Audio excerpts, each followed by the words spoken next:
know you don't have the blended family here. We don't have it, right? But what's one thing that you think, if you could guess, that you could give?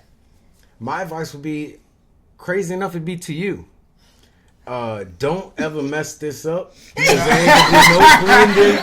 ain't no blending this over here.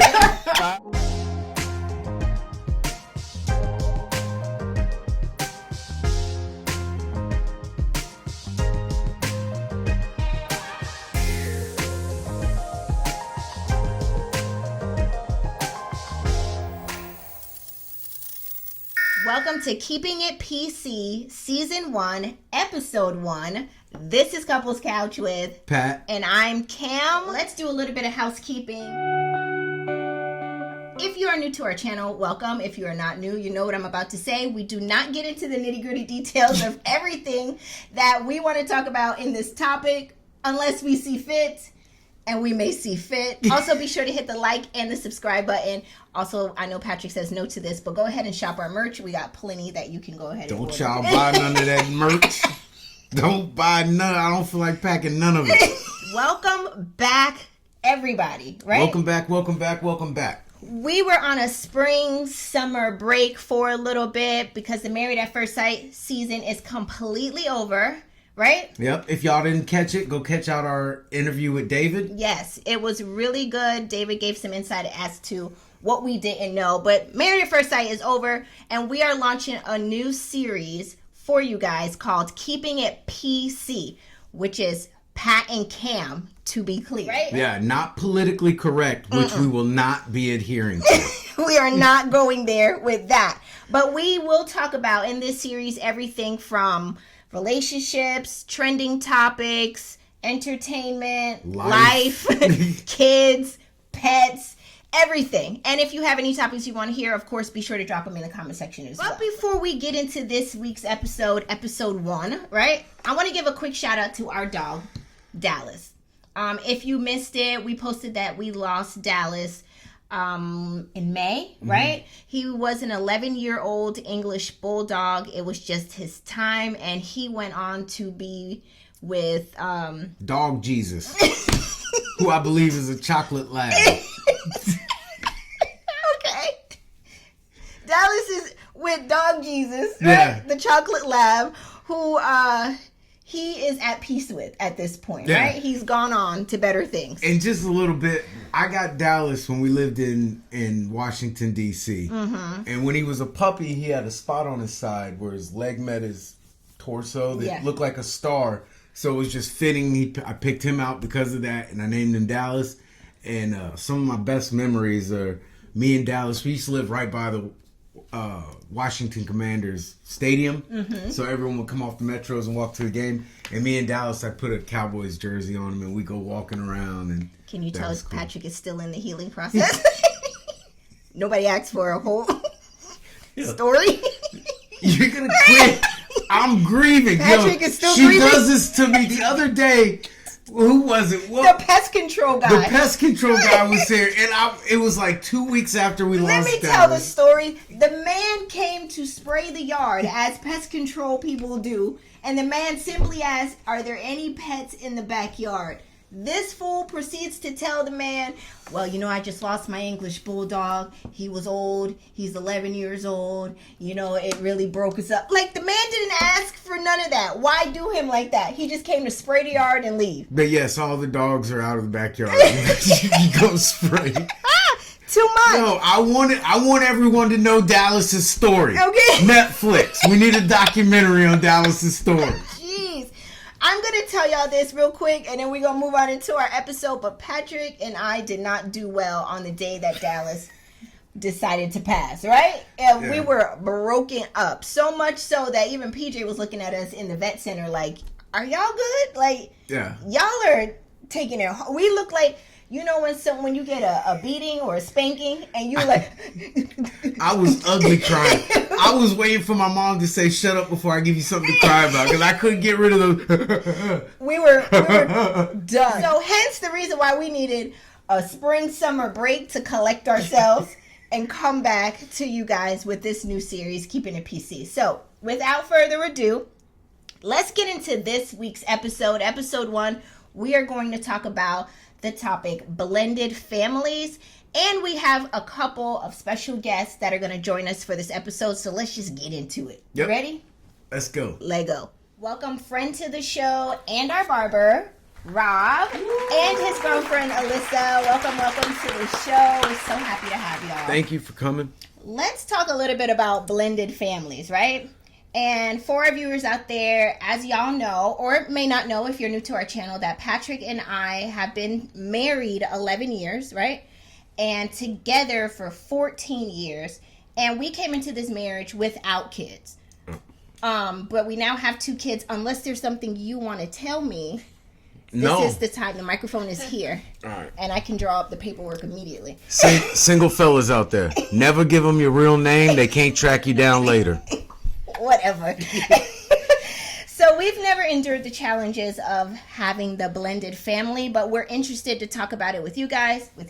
So let's just go ahead and get into it. Rob and Alyssa, y'all are currently living as a blended family, right? Correct. Yes. Rob, how long have y'all been together, and how old are your kids? Depending on which answer we need to give, we've been officially together for 10 months. Yesterday. Congratulations. Okay. But we've known each other for about, it's probably as long as y'all been together. Yeah. Wow, 14 years? Yeah. Holy moly, okay. We That's were awesome. 13. Mm-hmm. Really? So you guys were in school? Yeah. Wow, what's that, like 8th grade? Yep. Dang. Okay. So because y'all already had kids, right? When you actually now got together. We're not talking about 8th grade. We're talking about now. Did y'all intentionally want to date someone that already had kids because you already had kids? Like, Alyssa, you can elaborate on that a little bit. No, I didn't. Honestly, I didn't want to have to date with somebody with another kid because I was having issues with my own baby daddy. I was like, it's just too much. However, when you truly love somebody, you're willing to go through certain things. Okay. But also, his son is very sweet, so it made the transition of blending families so much easier. Okay. For me, I was actually on the fence at first. Like, yes, I wanted someone to have a kid, just due to the fact of maturity, understanding my lifestyle, just with having a kid. But then I got to the point where I was like, nope, I'm selfish. I want you all about me. Yeah. I take care of mine. You just worry about me. Yeah. But, like she said, when it works, it works. The intention truthfully has to be there. Okay. And Patrick, I just want your thoughts. I know we came into it. Y'all already know my thoughts. We came into it without kids. But what are your thoughts? I wouldn't seriously date a person with kids. A woman, not a person. But A person. woman. Yeah. Let's be clear. Pause. Yeah. No, when I was single, I wouldn't seriously date a woman with kids. I didn't have kids, so I didn't. The real reason, just give it to us. All the sacrifice I made to not have a kid, I'm not gonna now throw away to step in and play stepdad for someone else. And that's fair. Selfish, I know. I don't care. Yeah. Straight up. Yeah, I totally get it. I think that's why we lock in or click the way we do, because I felt the same way. Like, I didn't want to, especially me not having kids. Maybe my mind or perspective would have been different if I had a child, but I didn't want to date someone or even get serious with someone who had a child because I wasn't willing to take on that responsibility at that stage in my life. Right. So, but of course, God forbid anything happened to us now. I do have 2 kids. Yeah, I wouldn't mind dating someone with kids. I still don't want to date somebody without kids. Take me with my 2, but I don't want you to. It's a little different because we're in our 40s, so like if for whatever reason we were back on the single market, I think most of the females my age, their kids are probably grown or almost grown, so it wouldn't be as big of a problem, I don't think. Alyssa, at what point did y'all decide that this relationship was serious enough and we want to introduce the kids? That's actually kind of hard to answer because we already knew each other. Okay. So I kind of knew what to expect from him. However, when it comes to dating somebody who has a kid, I've waited at least 6 months. Because I don't want to introduce. My mom introduced a lot of men in my life as a child. I don't want to do the same for Amina. That makes sense. It's different if I'm on the phone or whatever. I can tell him to step away, but with him, I wanted to make sure it was serious. Back then he wasn't as serious, so it was kind of harder. But now that we were more intentional, honestly, like it was like the next day, hey, we're gonna go hang out with Robert. Like, so it's a lot easier. But when it comes to dating somebody else, I wait at least 6 months, and if the 6 months isn't promising, then no. Okay. You're not even gonna get near my kid. Okay, that's smart. Co-parenting and navigating relationships with exes or biological parents can be tricky, I think, right? Absolutely. Rob, what does that look like for y'all? For us, or for me, it's a little more sticky because I actually have 2 kids. Okay, let's boys. Get into it. Yeah. So my first mother of my child, first baby mama, it's gravy. It's great. They have a good relationship. There's no issues. However, the second one is the most stickiest one, just due to it being so fresh and so abrupt on her eyes, and not having enough time to even give her the space to get to know her before the families begin to be blended, especially once we moved in together. It is a tough thing to navigate, and I think that it should always be under control before, coming into a situation like this. And I think that I will say that it is definitely upon the man's behalf to make sure that is solidified, that boundaries aren't crossed, and that respect needs to be given. Even if you don't like the situation, we're going to be respectful throughout this no matter what. Discipline falls hand in hand kind of with that, right? Gotcha. So discipline is a real big one. Alyssa, how do you agree on rules and consequences in the house with the kids? So Amina's 9 and Brax is 10.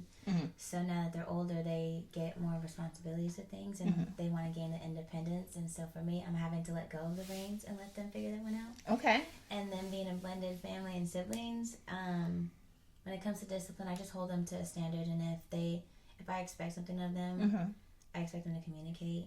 Okay.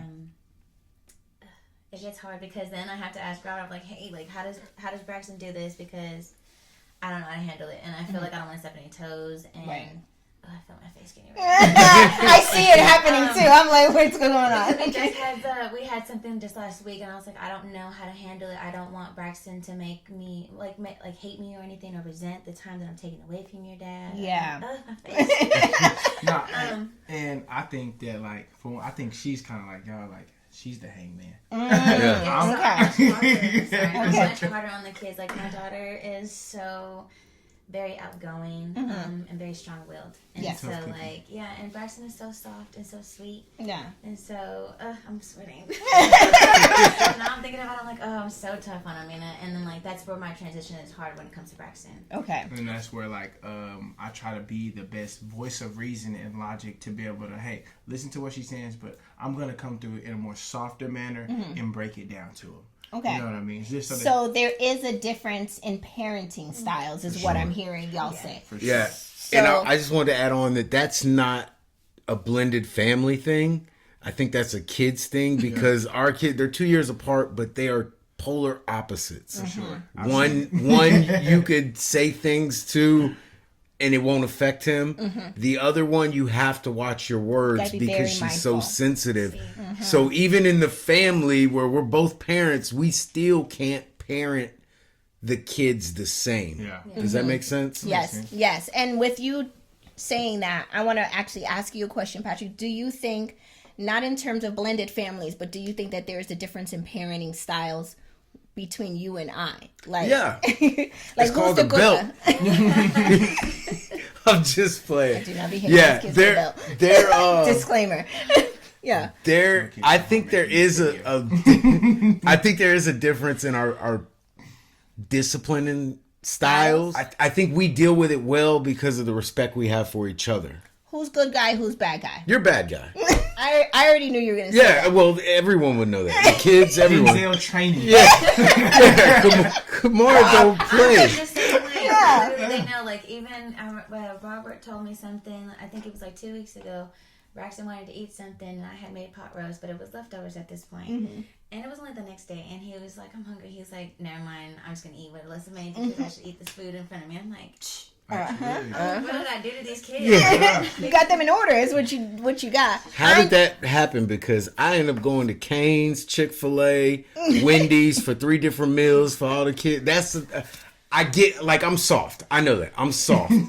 But I look at it like there's so little in their request I can actually honor right away like that. So like that Superman complex kicks in, and I feel like there's gonna be times when they want something that I can't give later in life, or I can't.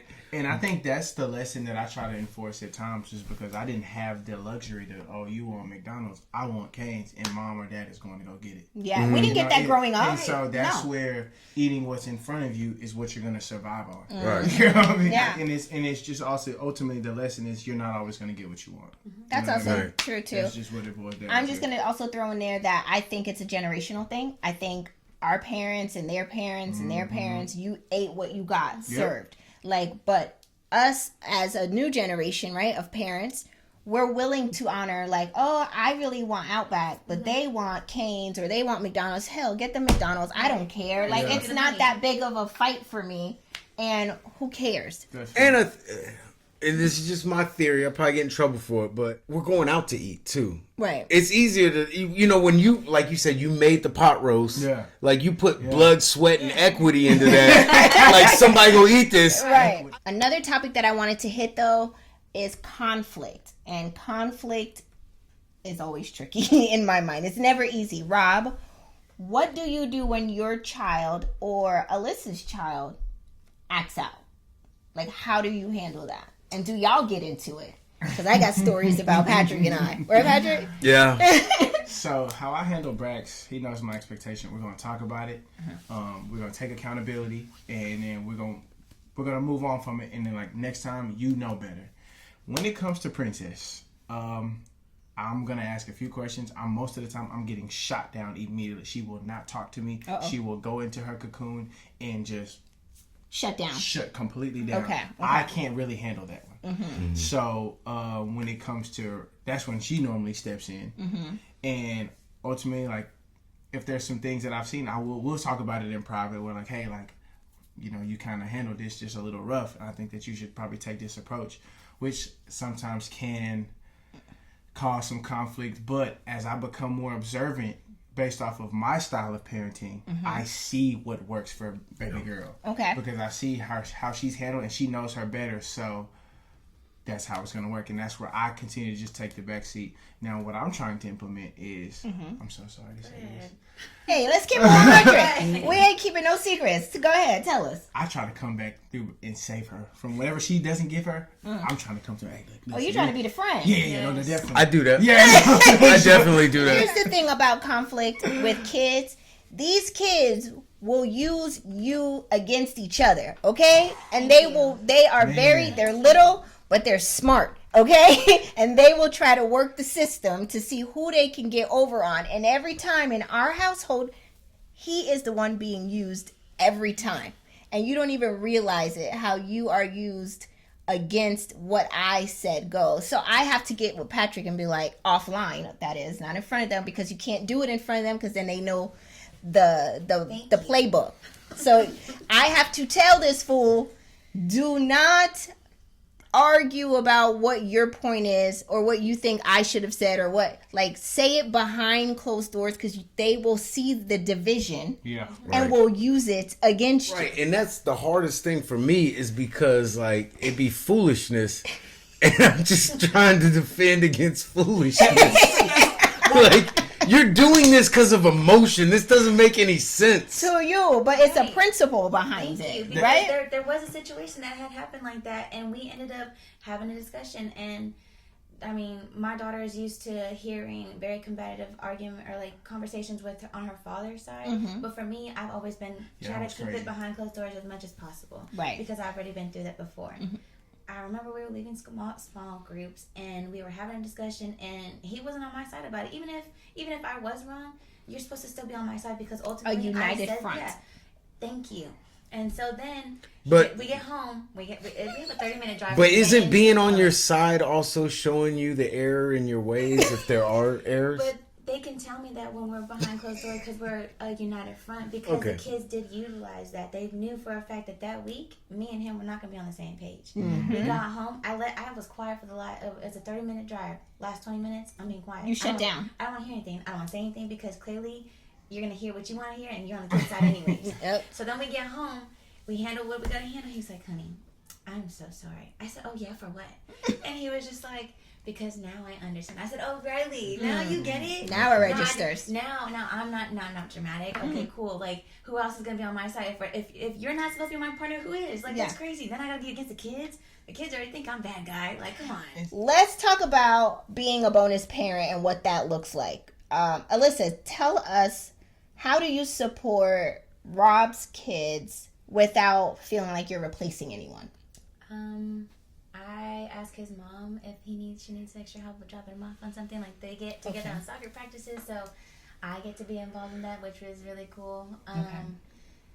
I also get to, like, whenever he's at the shop and he has to work, I get to take the kids, and I don't mind having the kids because, one, he helps me out with Amina. They get to hang out together, and it helps me be more involved with their lives because I do want to be more intentional as a parent.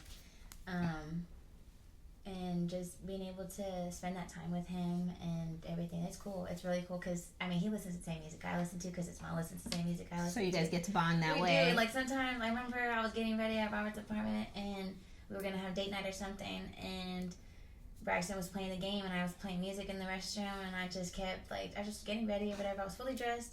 And he was like, is that, SZA playing? I said, yeah. He said, okay, cool. And I was like, so I turned up the music a little bit more. Yeah. And, like, he slowly just kept coming back to the restaurant. I was like, Braxton, you can come hang out. Yeah. He was like, okay, cool. You listen to really good music. Like, Rob, what is something that you wish you knew prior to being part of a blended family? Like, what are some misconceptions versus what is really reality? Myth versus fact. Yes, I like that. Myth versus fact. The fact is that it is going to be difficult. I've seen some very good examples growing up, which I knew that I would be capable of doing it.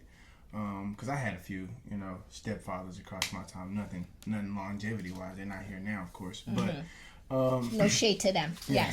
Yes. But just the intent was different. I'd say just the fact is that you do have to be intentional.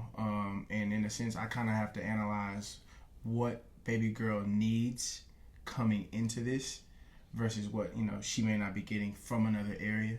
And just like it truly just boils down to intention. If anybody ever thought this was going to be easy, absolutely not. Because we have had to get on one accord with discipline, consistency, just parenting styles.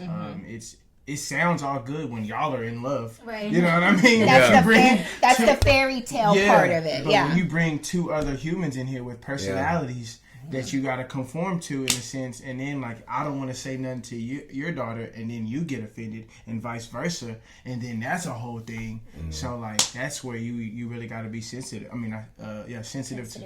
Super considerate to the things like that. So. Is it hard to stay engaged? With who? With the stepchild. Like, for me, what I mean is, like, sometimes we're all parents. It gets to here. You know what I mean? Can I do this? The questions, can you get this for me?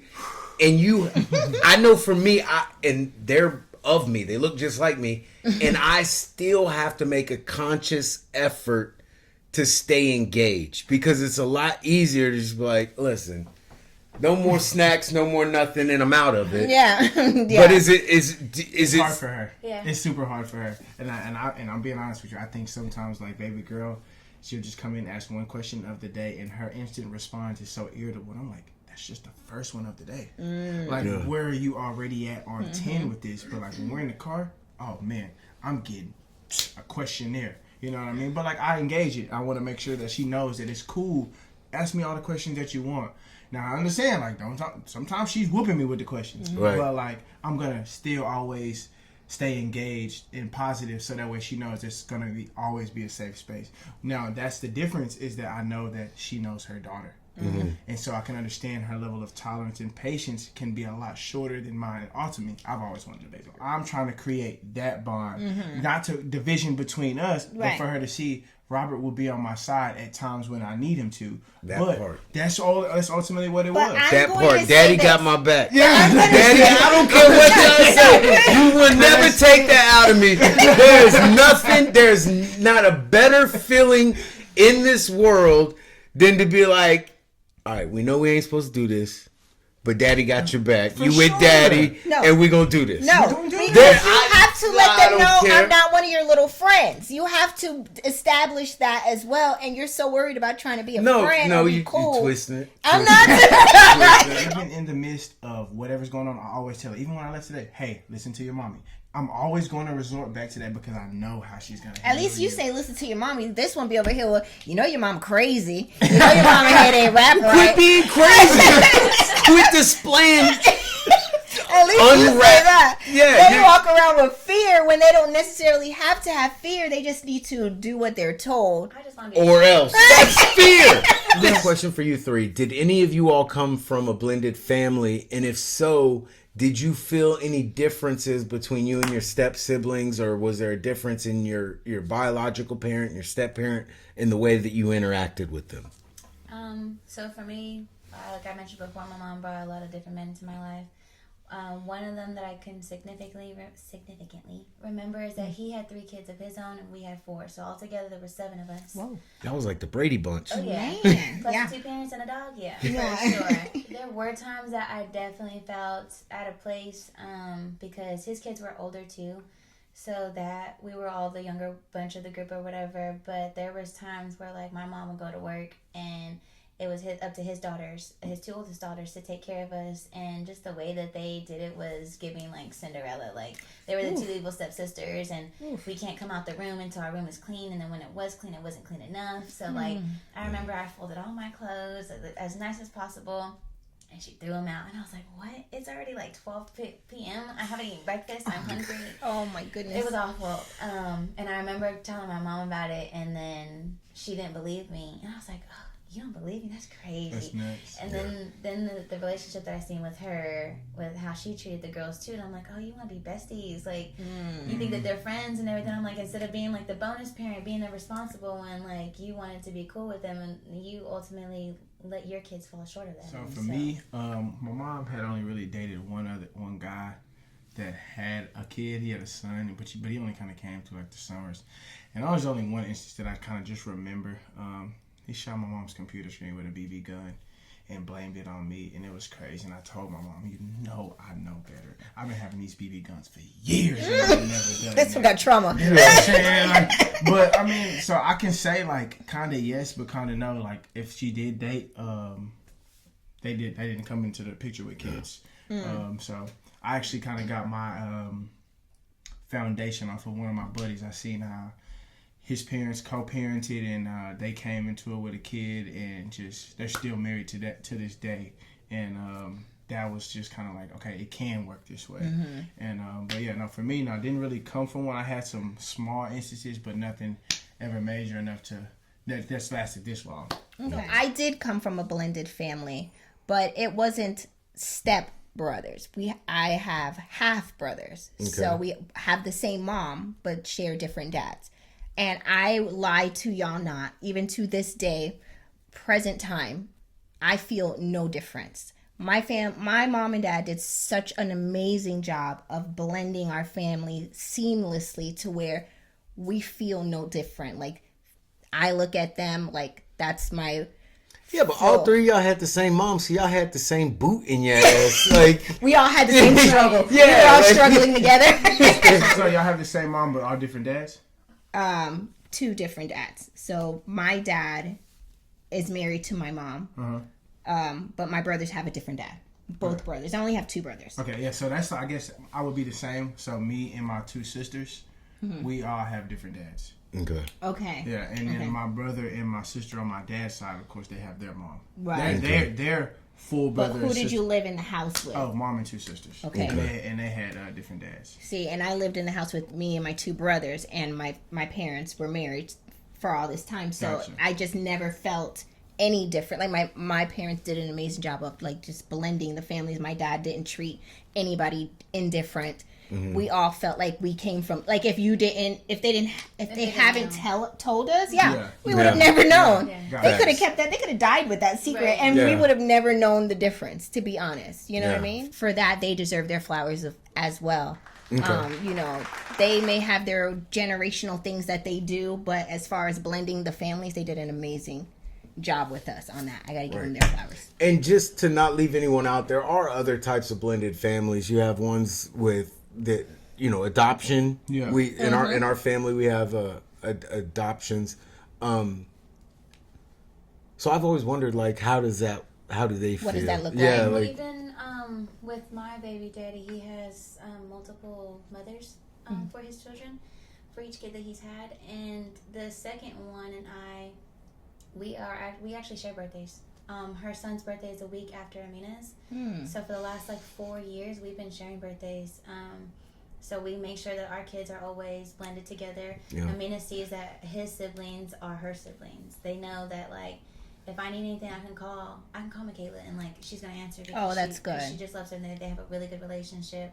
That's good. So we're trying to do that with the rest of them, but for now we're just keeping it as peaceful as possible. Yeah. Okay. So we make sure that we still keep it as blended as possible. Okay. And even to touch up on Brax, Brax has a stepdad, and his stepdad and his mom, they just had a baby, and I love Jesse. Yeah. I love Jesse, and they do a fantastic job, and I want to give them their flowers as well. Shout out to them. Shout out to them. I do want to give Alyssa and Rob their flowers for being very good parents.